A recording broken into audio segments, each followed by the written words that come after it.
Vous regardez Congo Web Télévision, magazine Excellence, c'est l'heure. Mesdames, Messieurs, l'actualité nous oblige à organiser ce débat au sein du magazine Excellence. Le chef d'État constatait qu'il avait la bonne volonté de pouvoir faire les choses pour lesquelles il avait été élu. Parce que quand on est élu, c'est un contrat avec le peuple. Les Congolais n'arrivent pas à prendre les décisions sur sa destinée. Nous marchons dans les pas de Chebeya, de Lumumba, de Mouzé Kabila, de Tshisekedi. Vous le savez, mesdames et messieurs, le processus électoral en République démocratique du Congo. N'importe quel candidat qui sera présenté par l'opposition et n'importe quel président, n'importe quel animateur qui sera à la CENI va battre Félix Tshisekedi. Je vais vous dire quelque chose de très important et là, soyez attentifs. Vous faites toujours bien de suivre Congo Télévision car le magazine Excellence, c'est l'heure. Vous le constatez bien, c'est une émission spéciale puisque nous sommes en direct du parti Mouvement National Congolais, Lumumba. Je vais recevoir pour le compte de ce parti deux hauts cadres. Il s'agit du vice-président Bouchiri Moussewa. Bienvenue, bonjour et bienvenue à cette émission. Bonjour. Merci beaucoup, c'est le vice-président Moussewa Bouchiri Moussewa. À côté de lui se trouve Madame Berthe Wallou. Bienvenue également. Merci beaucoup.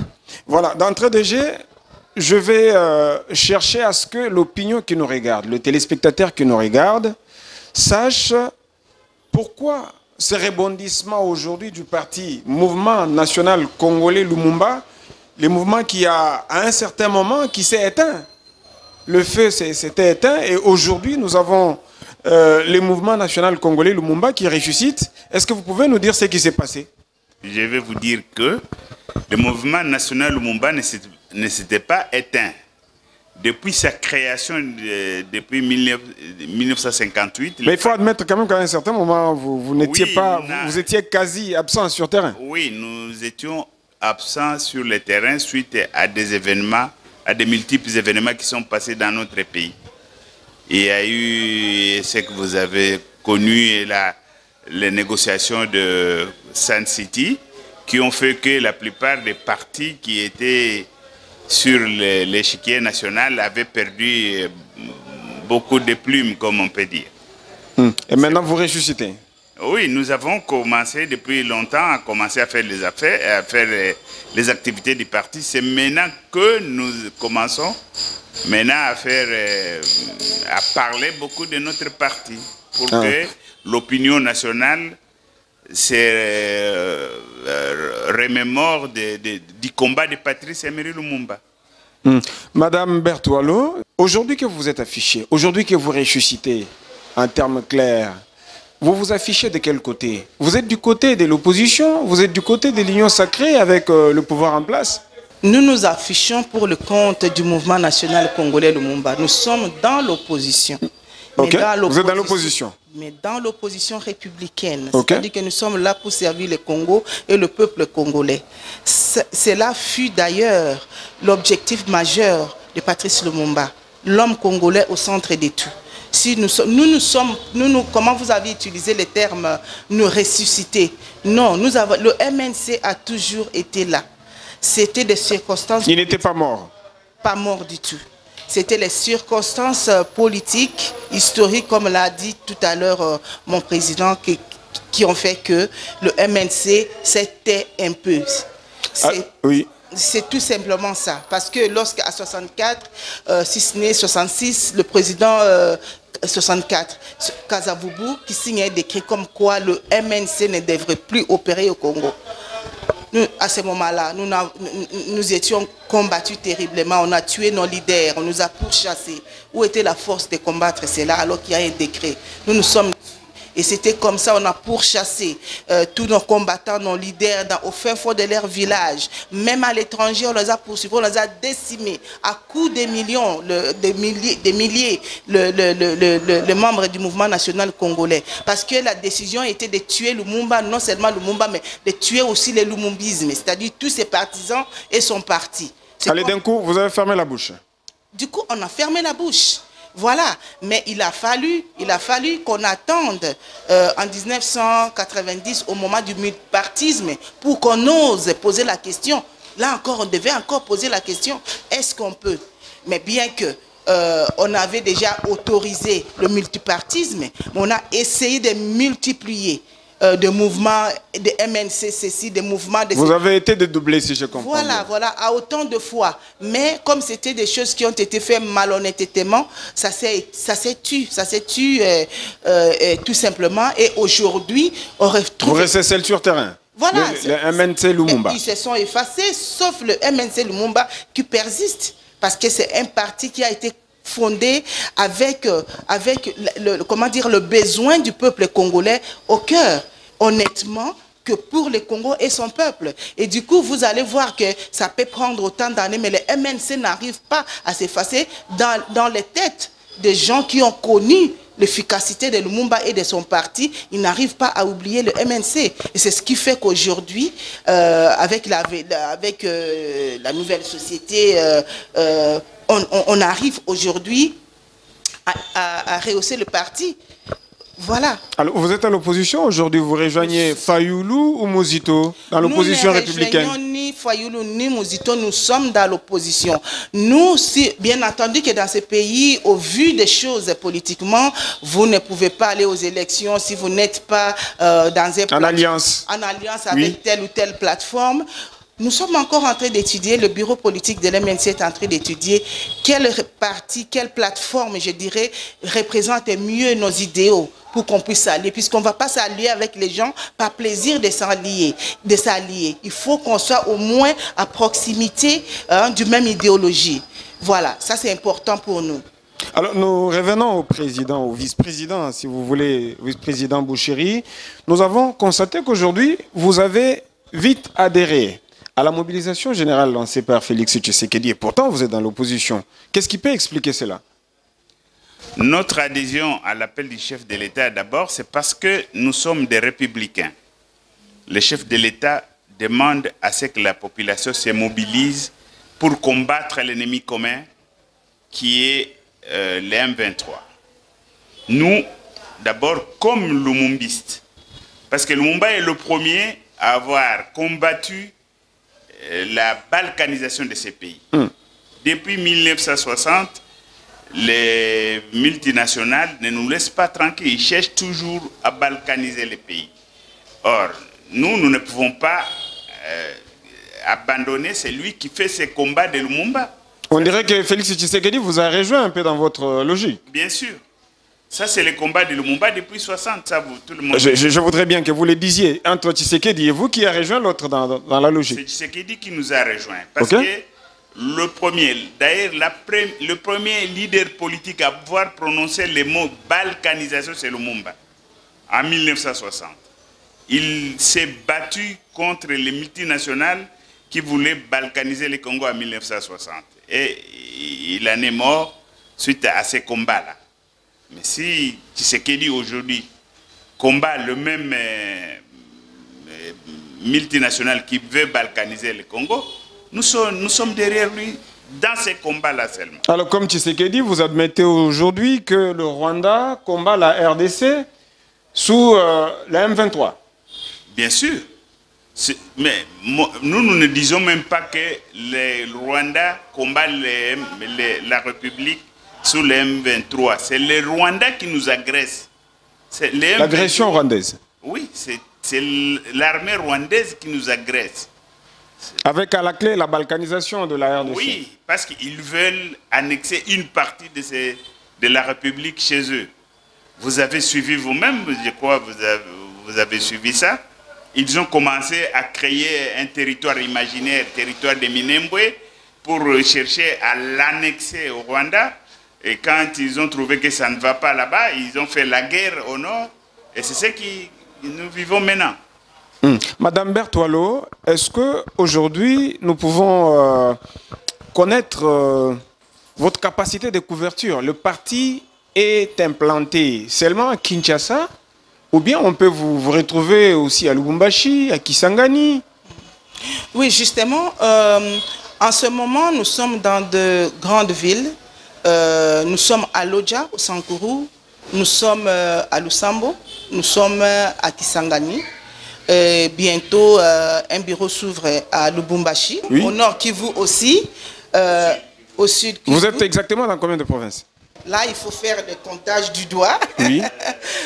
Nous sommes au Sankourou, Allez-y. nous sommes au Katanga, nous sommes au nord, sud Kivu, nous sommes à Chopo, 5 ou 6 déjà. Non, nous sommes au Maniema, dans le nord Katanga aussi. Nous sommes presque partout là. Alors nous restons dans l'actualité pour aujourd'hui, comme tout le monde le sait, la CENI a publié le calendrier électoral, c'est-à-dire que la date de l'élection du chef de l'État, du futur chef de l'État est connue. Est-ce que aujourd'hui le MNC national congolais, Lumumba, historique, comme vous voulez bien, a des ambitions d'aligner le candidat à tous les niveaux? Non, nous ne pouvons pas dire à tous les niveaux parce que actuellement, nous n'ambitionnons pas d'être président de la République. Les pouvoirs, parce que nous savons bien que le pouvoir est au Parlement, nous nous battons pour avoir une majorité au Parlement. Parce que la réalité du pouvoir, c'est au Parlement. Nous avons un régime parlementaire. Madame Berthe, est-ce que nous pouvons dire aujourd'hui que votre combat aujourd'hui est de chasser Félix Tshisekedi du pouvoir? Puisque par moment, vous êtes de l'opposition, il n'arrive pas à réaliser ce qui a été dans la philosophie de Patrice Emery Lumumba, votre leader naturel. Déjà, j'aimerais vous dire que, étant le MNC, du MNC, et que Félix de l'UDPS, pardon, Félix Tshisekedi, le président de l'UDPS, nous sommes des opposants. Donc, son parti... Non, lui est président. Lui est président lui pour est l'instant. président, mais Oui. son parti et notre parti sommes des opposants. Donc, notre objectif à nous... Non, ça ne se comprend pas. Le parti UDPS n'est pas de l'opposition pour l'instant, c'est un parti au pouvoir. C'est nous avec eux. Oui, vous êtes opposé au Voilà. régime de Félix Tshisekedi. Ce que je veux dire, c'est que Oui. le UDPS, c'est un parti politique. Le mouvement national congolais, Lumumba, c'est un parti politique. Voilà. Ils ont leur idéologie, leur déontologie et tout. Et nous aussi. Voilà. Donc, nous sommes des opposants. Ok. Nous sommes là parce que nous croyons que c'est à travers nos idéaux que le Congo sera mieux. Eux aussi croient la même chose. Donc nous sommes des opposants. Que vous me posiez la question, si je suis l'opposant à Félix Tshisekedi, je vous dirais oui. Oui, c'est-à-dire qu'en 2023, vous ne voudriez plus de sa tête. Je ne dis pas tout simplement ça dans le sens où dans notre parti, nous n'avons pas encore, comment dire, nous sommes pragmatiques, s'il faut le dire. C'est cette année ici que nous avons commencé le travail de, comment dire, pour rehausser le parti. Donc, Alors vous avez peur de vous prononcer un peu, hein, pour ne pas être écrasé, oui. On n'a pas peur, Oui. On est raisonnable, on est pragmatique pour dire qu'on ne peut pas recommencer les affaires maintenant et dire que l'année prochaine, nous allons faire les élections présidentielles. Nous nous limitons, comme l'a dit le président tout à l'heure, au niveau du Parlement. Et donc, nous allons nous battre pour avoir des députés nationaux. Voilà. Et c'est possible aujourd'hui pour vous de faire des alliances avec quelques membres de l'opposition, par exemple Martin Fayoulou, qui est opposant principal, lui. Vous avez posé cette question tout à l'heure et la réponse reste la même. Nous n'allons pas nous allier avec des partis politiques ou des plateformes par plaisir. Nous devons voir leurs projets de société, leurs statuts, leurs idéaux. Est-ce que ça corrobore avec les nôtres? Quel est votre projet de société, vous? Eh bien, ça c'est un peu tôt. Nous allons revenir là-dessus à un autre programme que vous allez nous convier. Mais pour aujourd'hui... Oui, mais les élections, c'est bientôt. Oui. C'est en 2023. Oui, en tant que parti, nous sommes encore en train d'étudier sur quelle plateforme nous pourrions, qui ressemblerait beaucoup plus à nos idéaux pour que l'on puisse se rallier. Donc, pour le moment, dire que Martin Fayoulou, Adolphe Muzito, non, oui. c'est trop tôt, c'est ce que je vais dire. C'est pour que ça soit eux. C'est pour que ça soit eux. Mais pour nous, à l'heure qu'il est aujourd'hui, le 28 novembre... Vous avez peur d'être traqué encore comme ça a été le cas sous Mobutu et les autres? Nous n'avons pas peur. Je dois vous dire que si nous avions peur, on ne serait pas ici aujourd'hui. Parce qu'il faut chercher à lire et à comprendre l'histoire pour savoir que si nous nous prononçons aujourd'hui comme le membre de MNC haut et fort, c'est parce que nous n'avons pas peur. Ces gens-là ont souffert. Ils ont été décimés, traqués, vous savez. Mais nous osons encore aujourd'hui. C'est parce que nous croyons. Nous croyons fermement que c'est à travers les idéaux de nos aïeux que vous voyez là que le Congo va se rehausser. Mais parce que c'est à cause de cela, de leurs idéaux, l'idéal de ces partis, qu'ils sont morts. Ils sont morts parce que, comment dire, le protagoniste, le malfaiteur du Congo à l'époque savait très bien que si on laissait même 1 mois au pouvoir, 3 mois au pouvoir à Lumumba et sa clique, ils réussiront à changer la mentale du peuple congolais et ça sera trop tard pour l'entreprise internationale qui voulait du mal à notre pays. Alors, et c'est pour cela qu'ils n'ont pas voulu que tous ces gens-là que vous voyez, y compris Patrice Lumumba, de rester en vie. On les a tous décimés pour que cette idéologie, pour que ces programmes-là s'effacent. Malheureusement, on ne peut pas effacer tout le monde comme ça et nous sommes encore là. Président, on parle un peu d'actualité.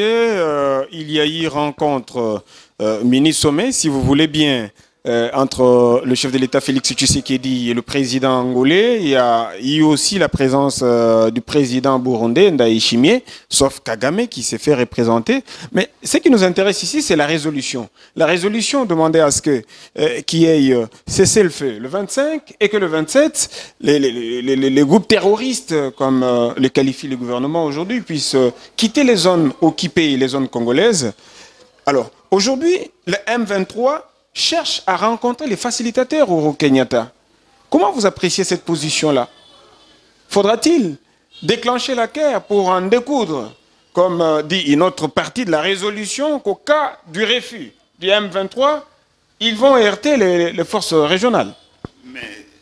Merci beaucoup, mais je crois que cette résolution n'existe plus. Parce que la résolution n'existe plus.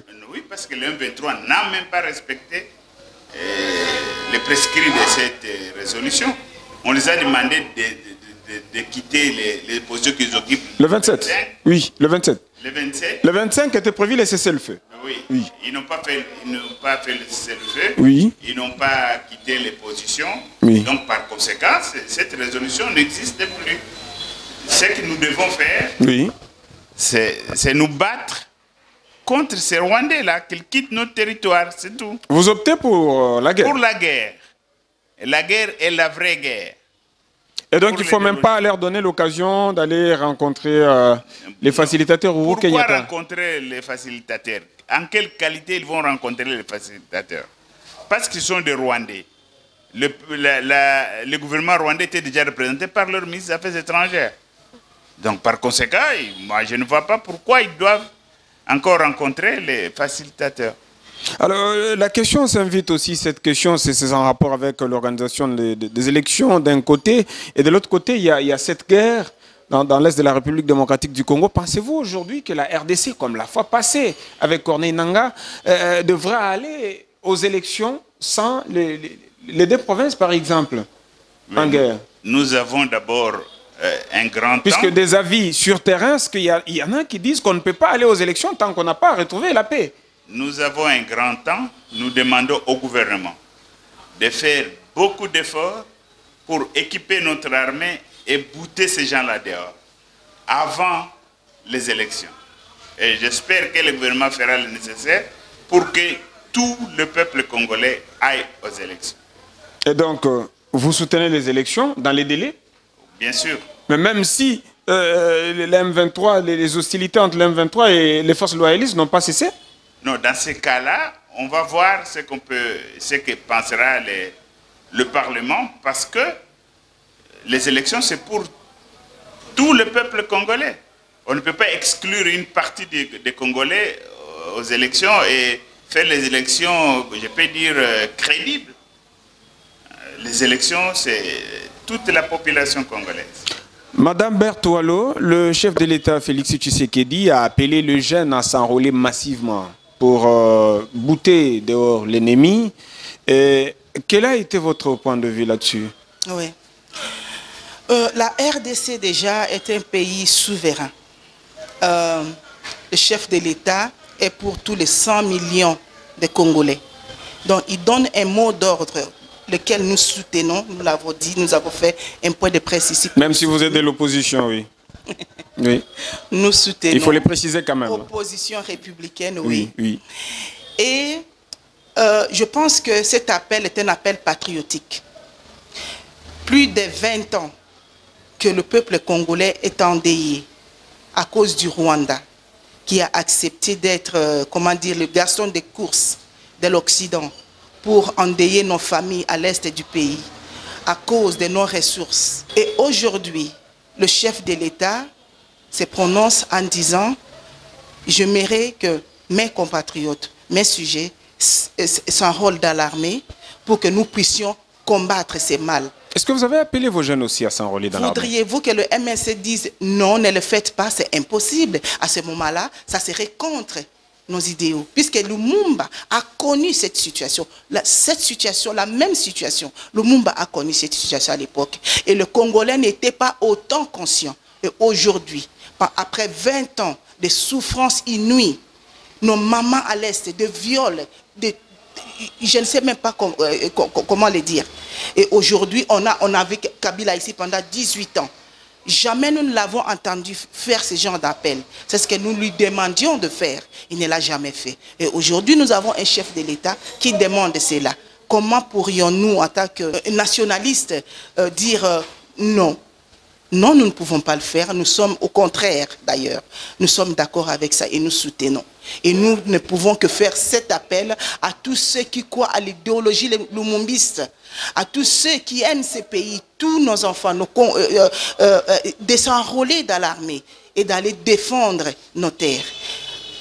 Au Rwanda, Kagame, il va dans des écoles. Il prend des enfants peut-être à partir de 12 ans. L'Occident, il ne chante pas d'enfants soldats, pas d'enfants soldats. Mais dans l'armée rwandaise, remplie des enfants soldats, qu'est-ce qu'on fait? On ne fait rien. Je pense que même ici, même en Europe également, en France, lorsque vous terminez vos études, vous devez passer 2 ans pour faire des services militaires, pour savoir défendre votre pays en cas de besoin.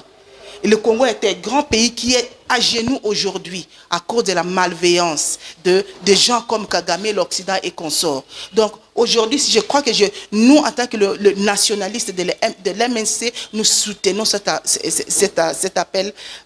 Et vous réitérez le même appel auprès de vos jeunes du parti? Nous réitérons.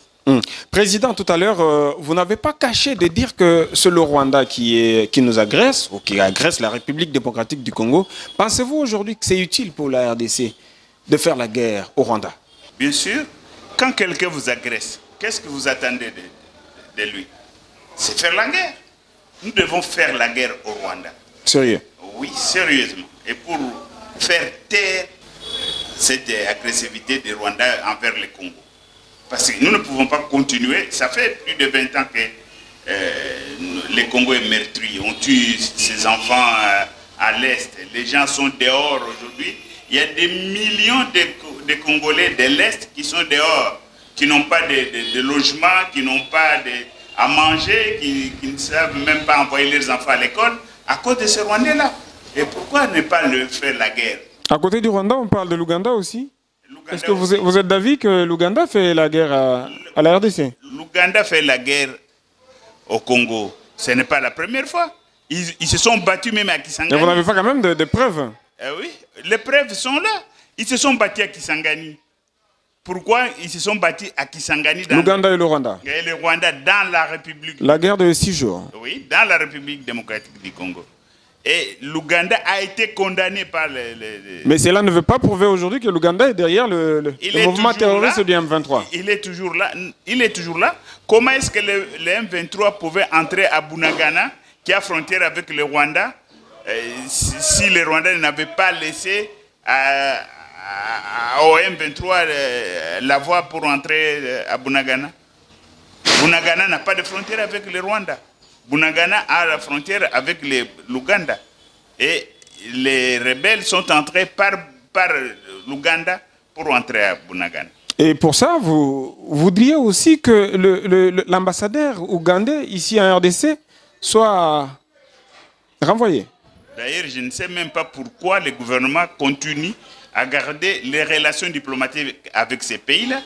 Il faut les rompre entre la RDC et avec les deux pays.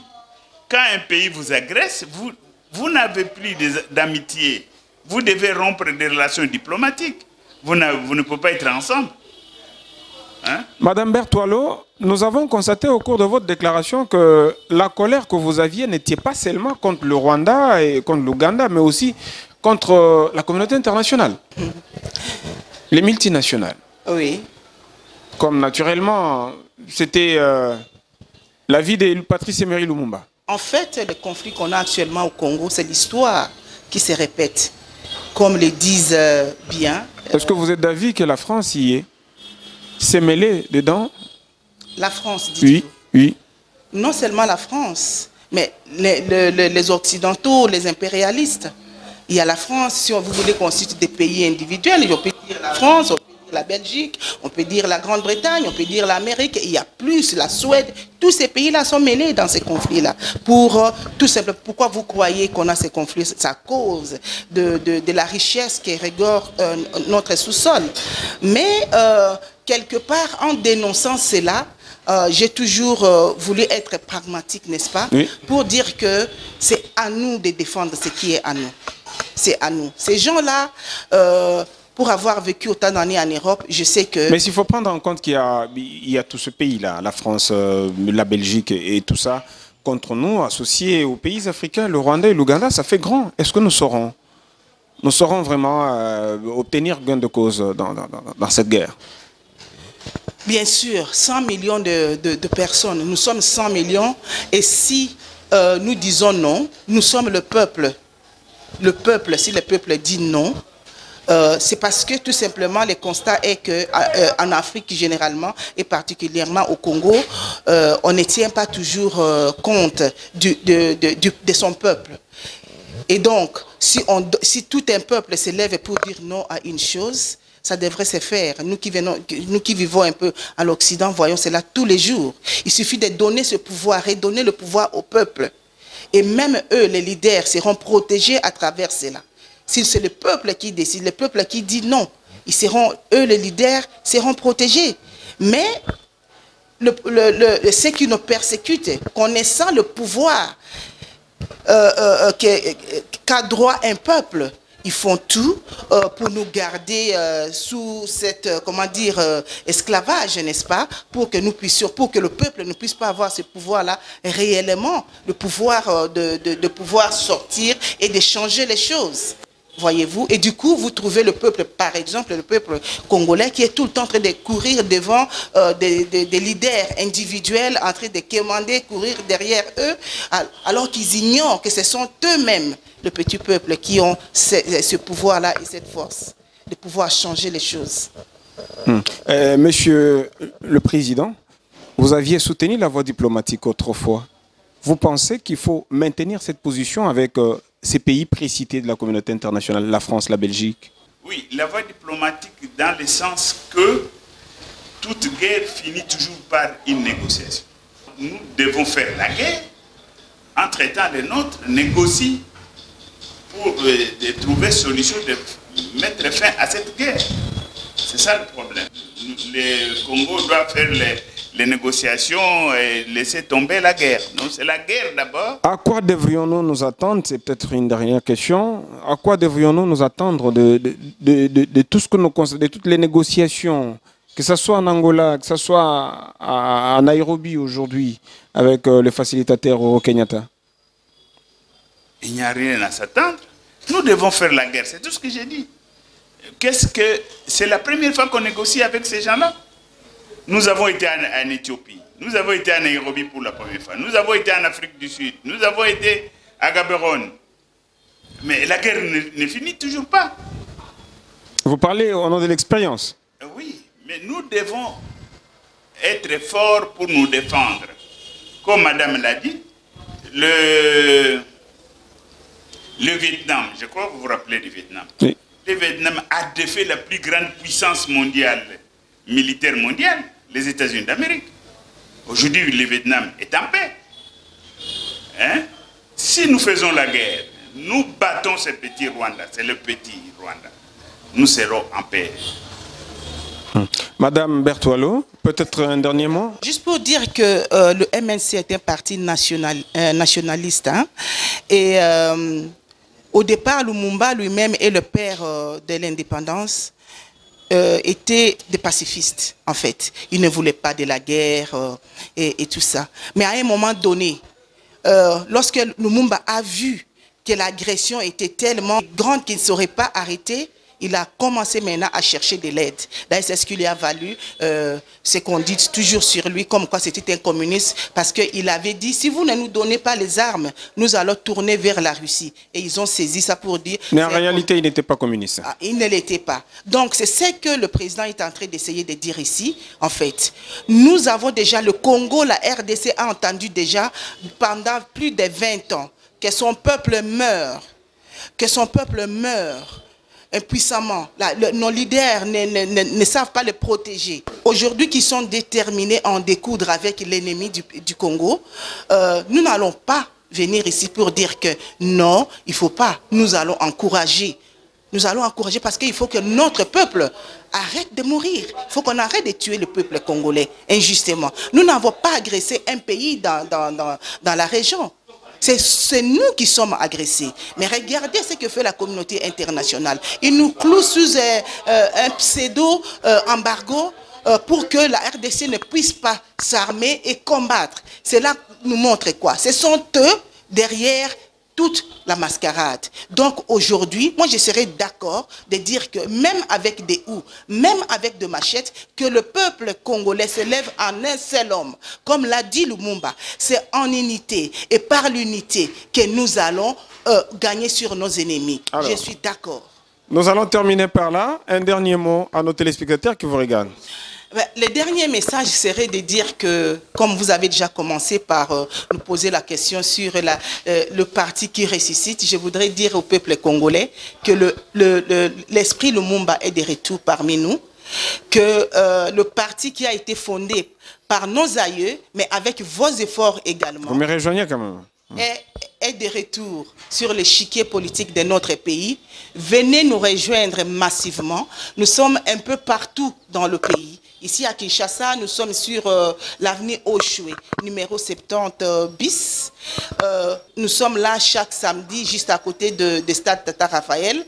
Nous sommes pratiquement dans toutes les provinces. Il est juste question de se renseigner que le mouvement national congolais de Lumumba, parti de vos aïeux, parti de père fondateur de l'indépendance de ces pays, est en fait de retour sur l'échiquier politique congolais. Voilà ce que je peux dire. Oui, Président, peut-être que vous aviez un dernier mot. C'est peut-être d'appeler les Lumumbistes à venir s'enrôler massivement. Merci comme beaucoup. l'a fait Jean-Pierre Bemba. Pourquoi pas vous?